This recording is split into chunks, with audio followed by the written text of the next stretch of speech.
Hirap ba kayong mag-isip ng regalo para sa inyong partner?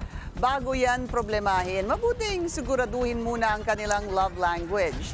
Sa panahon daw kasi ngayon, tila hindi na materialistic ang karamihan sa mga Pinoy. Yan ang agenda report ni Joash Malimban.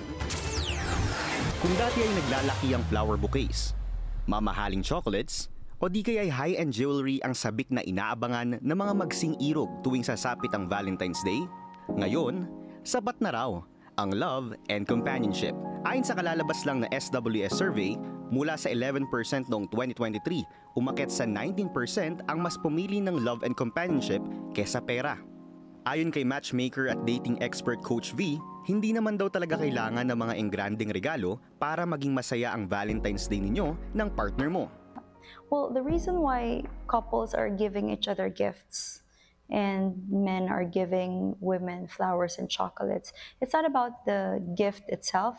The goal for Valentine's Day is to make your partner feel good. And so if you can make them feel good without giving gifts, then you can actually do that. It doesn't have to be expensive.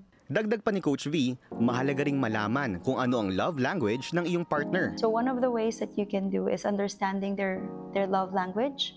And so if they're not a person who appreciate gift and they like acts of service, then maybe a massage will be a very happy Valentine's Day for them. Ayon sa parehong poll, 67% ng mga Pilipino ay ipinapakita ang kanilang pagmamahal sa pamamagitan ng acts of service. Halimbawa nito ay ang pagluluto o di kaya paggawa ng mga gawaing bahay. 51% ang nagsabing ipinapakita nila ito sa pamamagitan ng words of affirmation at quality time. 33% naman ang sa gift giving at 29% ang sa physical touch. Masarap makatanggap ng regalo mula sa ating mga partner sa araw ng mga puso. Pero ang pinakamahalaga ay maiparamdam natin sa kanila ang ating pagmamahal. Mapasimpleng bagay man yan o mababong ng regalo, it's a thought that counts. Para sa agenda, Joash Malimban, Billionaire News Chat.